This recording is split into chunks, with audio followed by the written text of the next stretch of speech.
Oh, and also like you'll get to see the final cut. So like feel no pressure. You get to decide if you're like, yo, hey, I kind of sound stupid right there.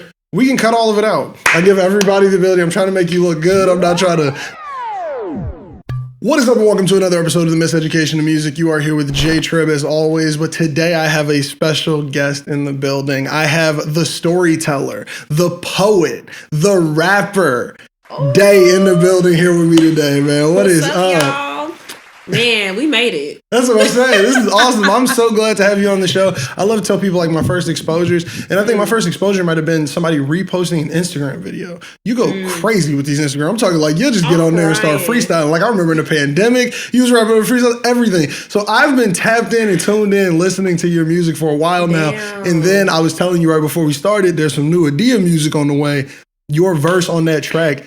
Crazy. Gee, thank you. Crazy. When I tell you, you do not waste a bar. Like I love it so much, and I love your art. We got to dive into it. We got to talk about it here today. Let's do it. How did you even get started in music? Like what put like the bug in you? Who were you listening to? Okay, so I've always been into poetry, like ever since like fifth grade. But the music thing kind of kicked in like eighth grade. Who were some of the poets then? Let's start there, because that seems like that's a big part of this, the way you use your bars. Man, it was just like a various like amount of poets that I've seen during like J-Treb days. Okay. I guess I wouldn't say you media, but like J-Treb when they was doing Louder Than a Bomb, the festivals and stuff like that. I just saw a whole bunch of artists. Like, okay, it was so a documentary. You was like around. Yeah, I was supposed to say you was really tapped in. I was like, they showed us a documentary in class, and I was just like, dang, like that could be me. It's like, what? There's people who just out here doing poetry. Gee, they was doing it, and I was just like, dang, like I can do that. So it just inspired me because I was a writer anyway. Okay. So just seeing that, it kind of like motivated me to start pushing my pen with the poetry. But then eighth grade, our ADL teacher, I went to Perspectives, and they had this class called A Disciplined Life. It was a charter school. Okay. Very disciplined, quote unquote. But they had a class for us, and my teacher, Miss Graves, I don't know why she chose our class, but we ended up going to link up with these kids from Columbia College, and they like, I don't know what the purpose was, but I guess they want us to like make music, write plays, and see like a more creative side of stuff. Yeah, it was very Which random. is interesting, because I was about to say like they didn't really do that a lot when they didn't say like, hey, here's some creative options. They were more like STEM. They were pushing science and technology real hard. They were pushing like go do computer science everywhere. I legit went to a STEM school, so it's just like for them to even do that, I was kind of caught off guard, but I took advantage of it. Me and my homegirl Kayla, who was it? A whole bunch of us in that group, but we like wrote this song about this dude. Well, her dude and my dude, and we made it one dude. Okay. But get the narrative together. Yeah, and then y'all made one song. Yeah. We ain't doing that. But we wrote about it, and we turned it into a song, and we performed it at Manifest, like for Columbia College, because the students were teaching us how to write songs. And this is when you were like still a kid. Like that's awesome.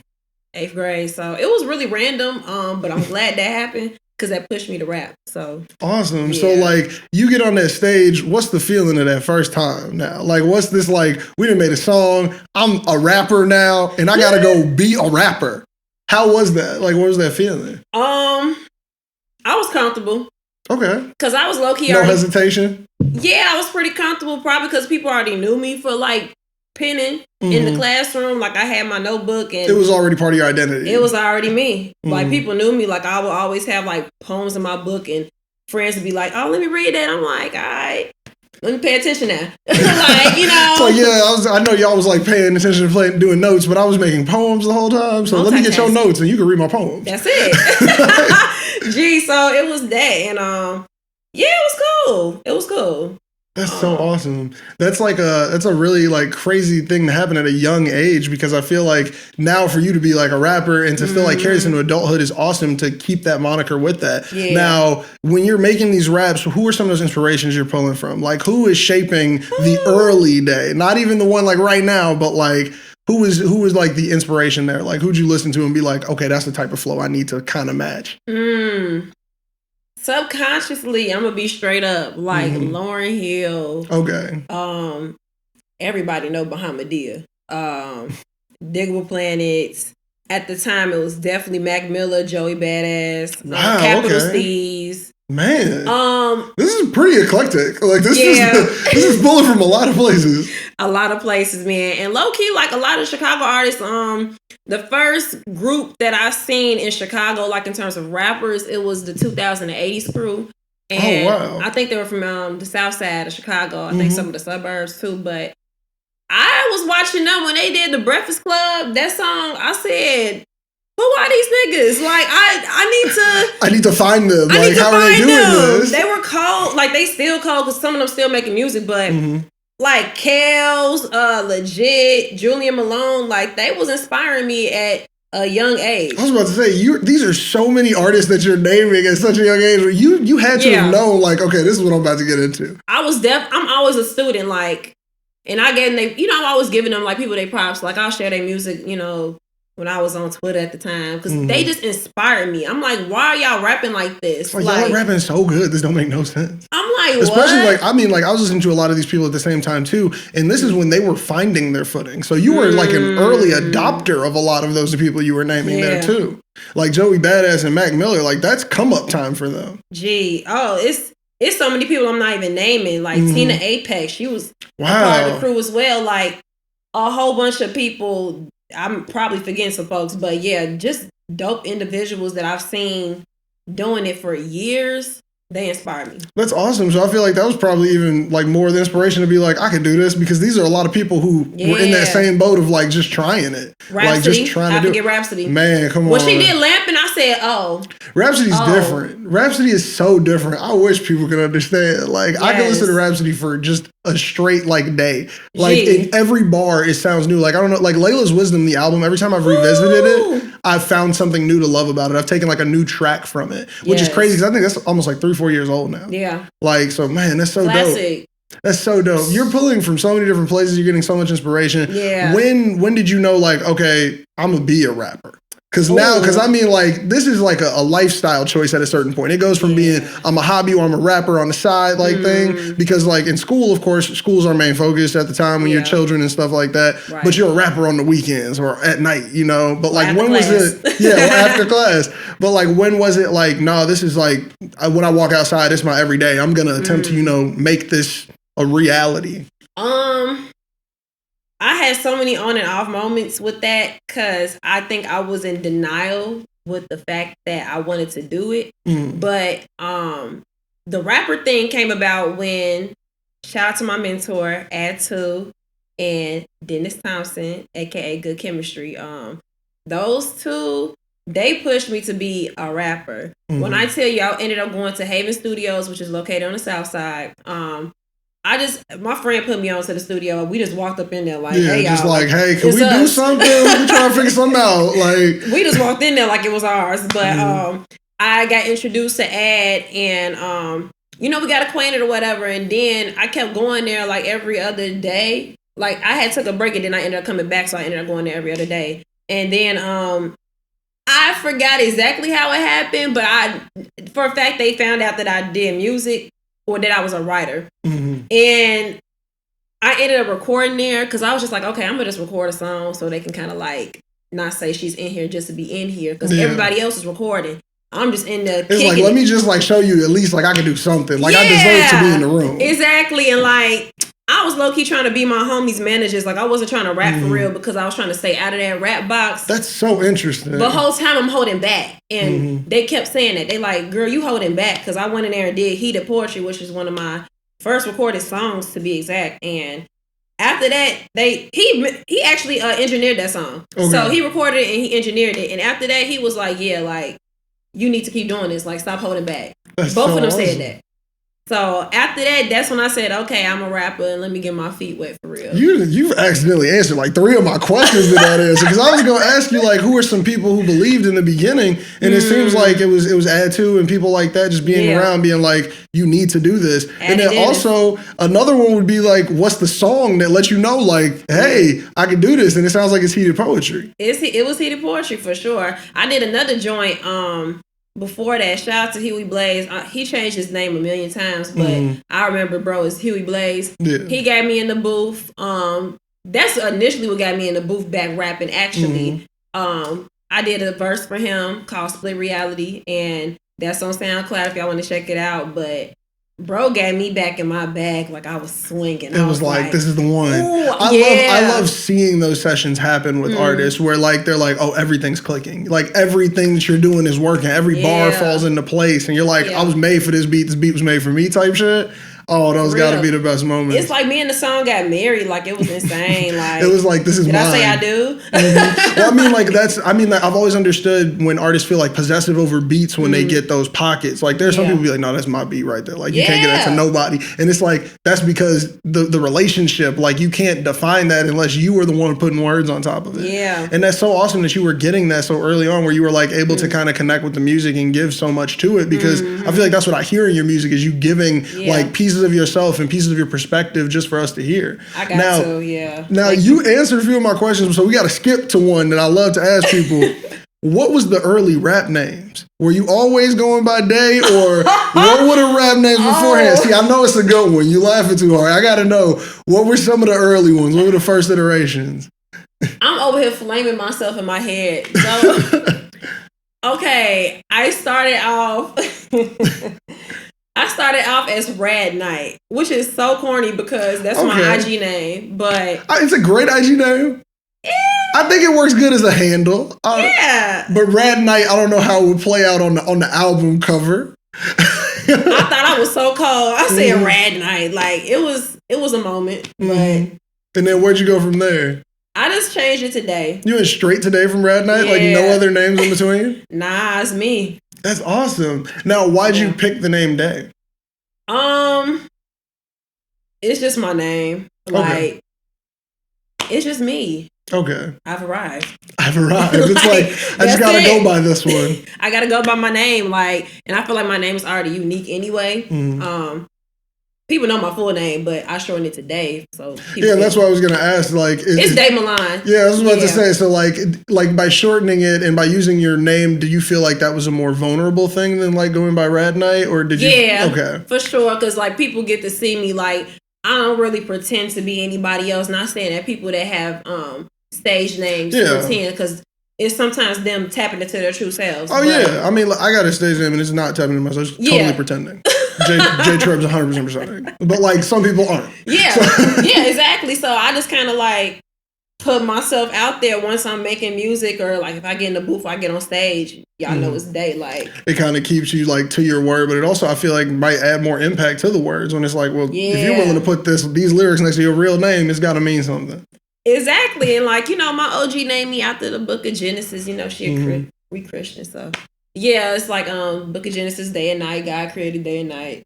That's awesome. D-A-I. Yeah, so it's like you get to carry all that meaning with you with your music as well. Yeah. That's so awesome. I love to know like how people choose their monikers, and that's so cool. Absolutely, yeah. So that's why I just kept it me. I don't know. That's so dope. Going back over to the lyrics now, the lyrics that you put behind this name that you go by. How did a Day song come about, like back in the day, like those early recording sessions where you just play the beat on loop and I'm gonna sit in the studio, or like what was that process in those studio times over at like Haven? Oh, at Haven, man, I would like, okay, so the first song that I made for real at Haven, I believe, I'm gonna say at Haven, I made Electric Get Down. Shout out to my brother Jay Fristow, Jeremiah. He made that beat and he played something for me, and I was like, "This the one." Like, and were you already writing like right then? I wrote to his beat, so he had an impact on it too. That's why I always show love to the producers, because they can inspire me. Yeah, like that, like unlocked it for you. And that's what I was about to say. So, like, because some people just already got phones full of 16s, and they just like play the beat. I'll find which one fit. I'm like, both. Okay, so you do it like both ways there. I'm both. And sometimes if I feel it, I'll probably freestyle a little bit while writing. Like I'm crazy. I'm abstract. Like it's like the creation does it. So is there any setting you need to like get that and unlock that ability? Like do you need to like light some sage, turn the lights off? Like what's the energy to like get you in the zone to be able to like go in there and comfortably freestyle with like half written or something like that? I think my energy has to be on point. Okay, so it's like how your day went might affect the whole situation. Internal. Okay. Yeah, like I don't know, cause like I do think like being in an open space does help, cause you can think, and it's not like you looking at, a whole bunch of riffraff in the room. You getting distracted, like like you can't have like a room full of people with you or something, or like I can't do. That's one thing I can't. You can't do that. All the homies in the studio, and I got a new song I'm trying to write. I'm not trying to impress y'all, nah. Sometimes they be trying to like front they move, like I'm finna. And then it be weak, like I was about to say, I've seen a couple of those not go right, where somebody will be like, yeah, I get something to you like 15. It's like, ooh, no, give me 30. Just give it 30. It's okay. Ain't nobody racing nobody. Yeah, this is not a race. Like, but I'm not gonna lie, I've also seen some people. I don't know if you heard of the rapper Joel Q, but like I was in the studio one time with him and Brittany Carter, and he sat down and like didn't talk to nobody for like 3 minutes, and then just heat. And I was like, oh God. I was like, that's what can be done. Me. I was like, can be done. Okay, awesome. Because I'm one of those people where I'm used to somebody being like, quick verse, it ain't hot. Nah, he went in there and he did the thing. You got to get tunnel vision. You cannot get distracted. Yeah, and that's what I noticed too. A lot of artists who can get that like singular focus mind, they can give you like a whole track in a night. Yep. Do you find yourself like doing full tracks all the way through in the studio, or like taking little breaks and like maybe you'll revisit something, or if if you got to revisit, you might never do it? Like it's one of those. I've done it once. Okay. But I don't know. Like I'm a person that likes to come prepared with something, but even if I come prepared, I get in the booth and I'm like, let me tweak this real quick, or like, okay. So I make it work, for sure. Like, got it. So it kind of that can still go either way as well. It can go either. When I tell you my process is insane, like the people that I record with, like they love me a lot. Yeah, that's awesome. Now, like, how do you go about recording? So, like, do you go studio, home? What's the vibe for recording? I go to a studio. I go to my friend's studio. I go to 35th Street Studios on 35th and Paulina. Shout out to 35th Street Studios. I was about to say, shout out 35th Street Studios. Yes, that's family. I go there. I don't record at home. Okay. I don't even like writing at home. Really? It depends. Because is it like you like the separation of this is home, not work? Like, right. And then like maybe I'll wake up in the middle of the night and I'll probably like pen something if it's on the brain. But no, I like to be like comfortable but outside of home. Okay. Yeah. That's awesome. But sometimes I might end up writing a verse.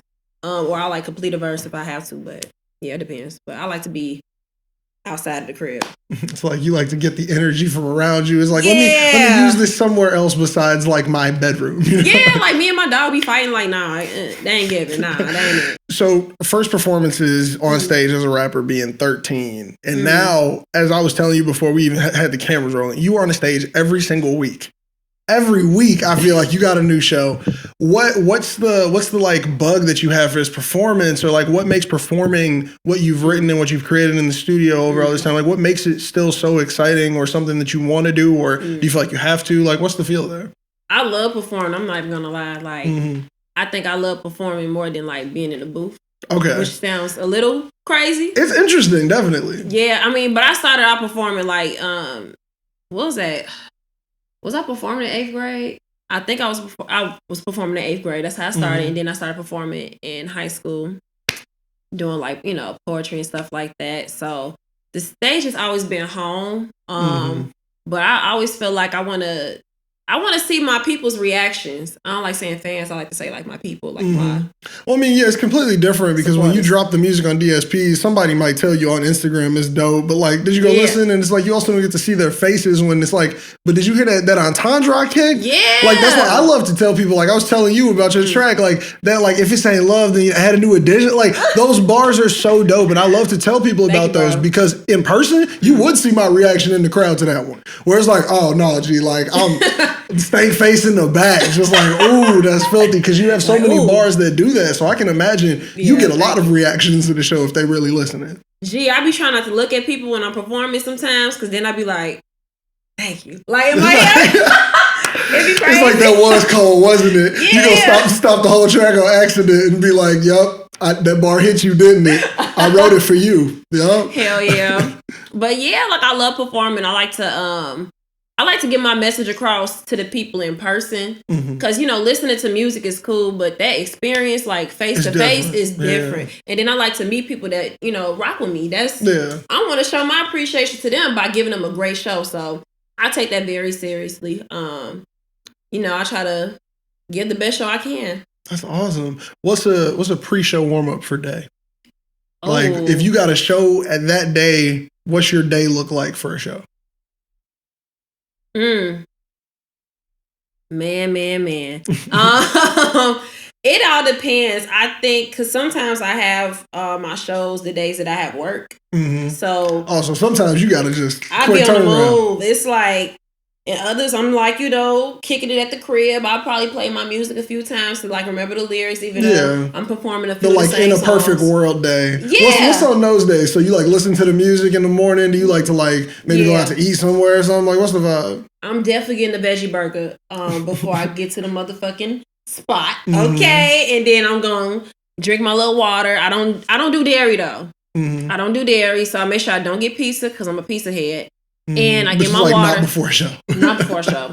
Or I'll probably get some tea. And then I'll just like sit in the back until it's time for me to go out. Yeah, I was about to say, do you enjoy like watching other performers before you go up? Are you one of those like I'm in the crowd before I'm on the stage? Absolutely. That's I awesome. feel like it's only right. Like I don't know. Like you don't some like to people just disappear to the green room for the whole show. No, that's this. I don't want to say it's disrespectful, but I definitely want to show love to the artist. Now, I get it when people have social anxiety. Yeah, like some people have to like get into their zone to go put that character on stage. But I at least want to show support to the people that's, coming on before or probably after me, like, because, they want that support too. So I want to show them that love, but I do get it though. Sometimes you don't want to lose your voice. I've done that before. Like, I don't want to lose my voice. I was about to say, so I've seen you perform at Adia's listening party before her project. You were the number one supporter in the crowd in the front row. And you were a performer that night. I'm talking like every track you were mouthing or singing the words for every song that they were performing. And then you get on stage and you do it all yours too. It was amazing just to see that because you went from fan to like on stage. Like it flipped a switch. That's me. Like, first of all, shout out to Adia. That's my girl. Oh yeah, definitely. I love her real bad. Like, all the artists went nuts. Oh my gosh. That was a phenomenal night. That show was crazy. Like there was like Primo, Ifani, I think Trills came up and did some. Yes. It was quite a night. Kiko, oh my God, Teddy. The night was that bill. I wish it's one of those. I wish everybody could have seen it, but it's there's a limited space on it. Y'all couldn't fit all of y'all up in there, but it was a good tight in there. That's what I'm saying. But it was great because that project is also going to be dope too. Man, they know. And that's what I'm saying. That's what there are so many dope artists on it like yourself. It's going to be crazy. I'm excited, man. I'm grateful to be from Chicago and to be surrounded by so many dope artists. I just feel like we running the game. Oh, 100% right. I don't think everybody else want to acknowledge that, and that's cool, but we run the game. The consistency and the output and what we have up next. It's like if you are impressed by what's right now. Yeah. You can't imagine what everyone in the city has up next right now. Man. Now, speaking of up next, what do you have up next? I'm very curious because I don't want to take any guesses or anything, but I would love to hear a long form project from Day. So, like, is any of that in the works? Are you thinking about anything like that right now? I'm dropping very soon. Very soon. I just been cooking. Like I said, before, like I'm not no microwavable artist. I'm gonna put that thing in the oven and let it cook for as long as it needs to until it's crispy and brown. But I cannot give it to y'all bogus. Like, no. It's like you could have got it already, but it wouldn't have been the right way. Exactly. And, I'm just trying to get the rollout right. I'm getting everything together. Awesome. Now, I love asking project questions before they come out. Now, some of my project questions are, how many tracks do you think you're going to go for? Under 10. Under 10, okay. How many do you think you're going to end up leaving on the cutting floor? Like, how many of them, like, might be singles later or might not ever see the light of day? You have to see. Okay, so it might be like a good amount that don't. Okay, I'm interested. I'm interested. Yeah. Now, another question I like to ask: give as much information or as little information as you want. But what is this project kind of gonna be about? Like, what is the goal for a fan to kind of get from it in a broad sense? I'm trying to say it without like giving too much. That's what I'm saying. Like, you could kind of find a way to skate the line here. You know what? I just want to rap. Like, that's it. I want to have fun. I want to rap. I want people to feel something. I want people to feel Chicago. Like, people think like Chicago, we just all drill. Like, no, that's its own That's thing. such a limited view. We got everything. But this is hip hop. It's a difference. Like, that's what I'm saying. We need to subgenre because there's so many different layers to hip hop and rap, and there's so many differences and nuances in what the offerings are coming from Chicago. It's just I just want to rap. Like I just want to talk to somebody real quick. That's it. Oh, okay. I just so want it's to like talk put it the out. headphones on and just zone out to this one. That's we can what it's dance gonna be. a little bit. That's all I gotta say. Okay, this is gonna be nice. Now, also, I want to know, like, are you trying to go like just you on it? Are you trying to go feature heavy? What is it kind of sitting on that? Is that another we gotta see? You'll find out on the next episode. Awesome. Hey, look.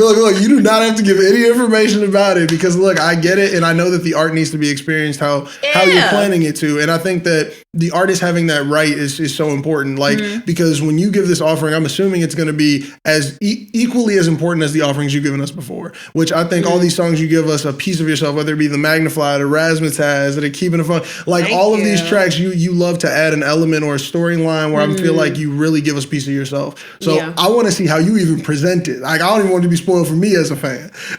I don't know how it's gonna come off. I just know how I'm gonna deliver. That's it. Like I can only do so much. Like whatever y'all get is what y'all get. Hopefully y'all rock with it. It's just me. That's so awesome. It's just me. That's so awesome. Now look, we're gonna dive into some creative questions before we get out of here. There's a question I love to ask everyone. What do you do to keep up with your creativity? So you're making this music, you're doing all these shows, you're constantly using that creativity. It's something that you've decided to use to make a life from. So what do you do to make sure it's charged up and ready? The same way how somebody, if they got a job, they got to, take a day or take the night and recharge their mental for that. Whew. What do you do when it comes to your art? Yeah, like that whole having a job thing, like I'm always at work, but for sure, like I know I'm always outside at the same time. So whatever I go through in life or whatever I see or whatever I experience, I make sure I pin that, like, or I just keep it in the back of my head. Like, okay, I remember this. Okay, if I get this type of sound, this is what's going to inspire. So I might just write down the 16 in my notes, like we said earlier, and then like slap it on the song. So you kind of like let that creativity come where it comes, but you don't pressure it. Yeah, and like I just let life experience me. Like I know that sounds a little like cliche or repetitive. No, I don't think it does. What are you gonna write about if you ain't living life? Like that's a favorite quote on the show here. If an artist is in the studio all day, you're eventually just gonna get a rap about what's in the studio. Yeah, exactly. Like. What? We're not going to be talking about plugins and shit? That's what I'm saying. Eventually, all you could talk about is like, and there's a cup in here, and I'm at the studio every day. Like that's red cup and the lights off. That's what I'm saying. No. It's eventually going to get there. If you want an artist to stay in the studio and just give you music all the time, they need to live life. And it seems like you're willing to like be like, I'm in life. Let me write this down and get right back to life. Come on, like, that's the one. Y'all gonna live life when listening to my life. No Mary J. Blige, but my life, No Mary J. Blige, but my life. That's so awesome. Yeah, man. So I'm just trying to, do my thing, live life, like I said. And I'm also like a human. I'm a woman. I want to talk about those things as well. Like, I know I can be a little masculine on my tracks. I get gritty, but I want to talk about what women go through too. So yeah, so you kind of get to give all of your different perspectives there. Yeah, that's so awesome to even get to that level of comfort. Like I feel like that's got to be a sign of you taking care of your creativity well. If you can find a way to experience these stories through your music, like and like as I grow, my music grows too. Like it won't be the same thing that people are used to hearing. Like it's gonna eventually evolve. So I'm just excited for the journey, man. That's so awesome. That's so awesome. Look, now a question about the journey. This is another one I love to ask people. It's a future question though. So like, let's say you had an unlimited budget. You had whatever money you could get to get a project done. And no one would say no. So any artist you want a 3-stack feature. You want Lauryn Hill to come through to the studio. You need anyone to come in. They'll come get you that feature. If you want a producer to bless you with a beat, they're not going to say no. What's the perfect project for Day right now? Just right now. Because I mean, like, of course, things change. And you might have a different one in 5 years or 5 days. But if right now, if they came up to you with it, what would that project be? Oh, Jesus. It's so many people that I want to work with. Take your time. Take your time. When I tell you, like, I'm already working with them. Can I just name some people that I'm already working with because they gonna be in the room? You 100% can name those people. So like, okay, some joints produced. I'm gonna start with the producers. Produced by like Kenny Black, K Kuda, Jeremiah, J Fristo. But then like they also in the room with like the Alchemists. Okay, so you wanna match your homies up with some of the other stuff. Okay, I like it. Q-Tip. Okay. Havoc from Mobb Deep. Like people forget about, bro. That would go crazy, dude. Like Drigo, my boy that produced Keep the Funk. Like okay, so you pulling right back to the homies. I love this. I love this. Homies are always. They're present. They're given. Here, you know, because they got me where I needed to be. So I'm always gonna show love to them. Skill, Fleetwood. Shout out to Fleetwood. Like, it's a whole bunch of people that I'm missing. Who else? That's what I'm saying. If you forget them, charge it to the head, not the heart. Yeah, I know. I love y'all, but it's some other dope producers that I want to work with. Maybe they'll come to you. Who are some of the artists? Who are some of the artists you need in there with you? Like some people you need a feature with if you had that unlimited budget project that we could do whatever. Oh my God. I'm finna shoot my shot. Joey Badass. Oh, that would be awesome. You know, I would Joey love Badass. to hear you two on the track. That would be crazy. Gee, like, he is so raw to me. I've been a fan since 1999. Like, when the first time I heard World Domination, I remember just being like, okay, I need to replay that. I need to replay that. Oh my God. He was like the first one, G, like that I really tapped in with. That was like around my age, you know. Bahamadia. It's like, come on, hey, come through. You know, Ladybug Mecca, Doodlebug, Butterfly. These projects already sounding great. I just want, I want the legends involved, but of course it has to make sense. I'm missing some people. I'm gonna throw in some R&B cats. Okay. Brent Fayez. Interesting. Very interesting. But I would love to hear what y'all would do. Yeah, I can see it. I can see it now. And I'm gonna throw in some of my friends. Adia, Ifani, we gotta work again. And who else? Yes, a whole bunch of people I'm probably not gonna name. It's not the charge to the head, not the heart. That's what I'm saying. I put you on the spot with this question. That's the point of it. That's the point of it, though, because it's just like, it's like if somebody literally came up to you right now, just like, y'all pay for whatever. Just what do you need in a project? Like, and if it was that instant, like, it's one of those things where you're like, oh, well, I definitely need this one. I definitely need this one. Everybody else, I love you, and you know I'm gonna work with you, but these are the ones where it's like, I've been waiting for someone to give me the end to get that one. For real.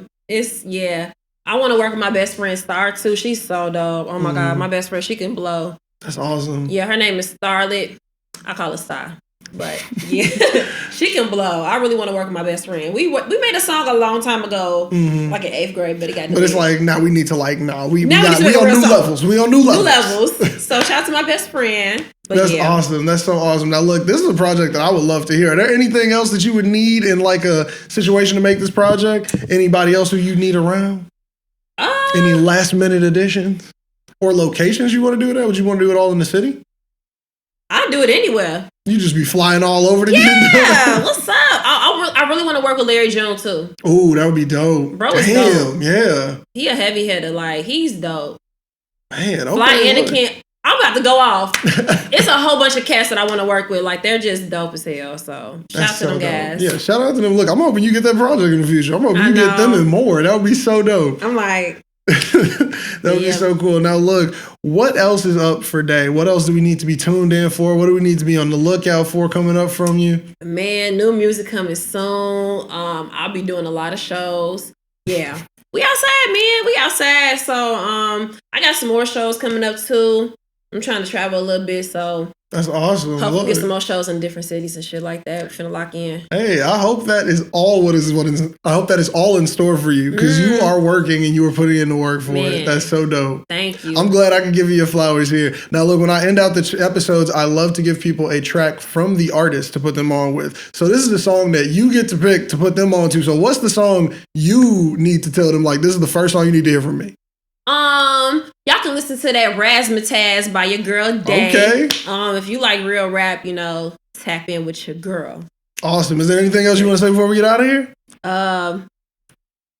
Bye. Hey, that's awesome. Look, you're here at Razzmatazz in the background. Thank you all for tuning in. Thank you, Dave, for coming on the show.